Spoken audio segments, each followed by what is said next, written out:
पायाभरणी करतात.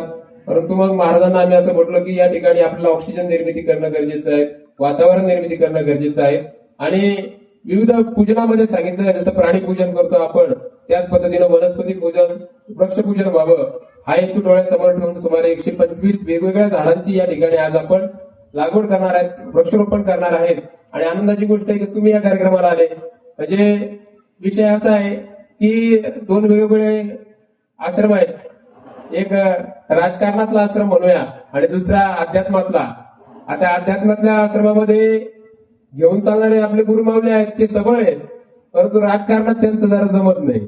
म्हणून राजकारणी पण कोणीतरी पाहिजे. एक पांढऱ्या धाग्यावाला आणि एक भगव्या धाग्यावाला ही जोड जर जमली तर आपली शेती कशी प्रगतिशील होणार आहे. जसं आपली जीवाशिवाची बैलजोड असते. तुम्हाला बोलवायचं कारणच एवढं आहे की सगळ्या गोष्टी आध्यात्मिक साधू संत करू शकत नाही आणि सगळ्याच गोष्टी राजकारणी मंडळी पण करू शकत नाही.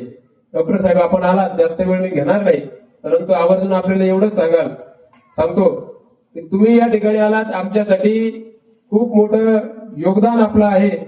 आणि पुढे भविष्यामध्ये ज्या ज्या ठिकाणी आश्रमाच्या डेव्हलपमेंटसाठी जसं की मंदिर बांधणी असणार, हेमाडपंथी मंदिर बांधायची एक भूमिका आहे प्रामुख्याने. आता संस्थान पण आपलं नोंदणीला त्याचं कार्य पण सुरू आहे.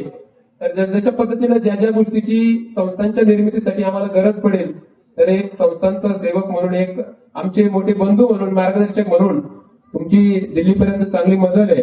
जाधव साहेब, तुमच्यासाठी पण विनंती आहे का तुम्ही ज्या ज्या गोष्टीला आम्हाला उणीव आहे त्या त्या ठिकाणी गाईडलाईन करा. आम्ही काही तुम्हाला धनदौलत मागणार नाही, परंतु तुमच्या माध्यमातून आश्रमाच्या निर्मितीसाठी जे जे करता येईल ते करण्याचा प्रयत्न करा, एवढंच आपल्याला या ठिकाणी सांगेल. आणि जवळपास संपूर्ण दगडामध्ये हजारो वर्ष मंदिर राहील अशा पद्धतीचे नियोजन आहे. त्यासाठी दगड जो आहे तो आपण परभणी, नांदेड कडून मागवतोय. आणि दुसरी गोष्ट जर म्हटलं तर बांधकाम मिस्त्री जे आहेत ते राजस्थानवरून आपण त्यांना बोलवतोय.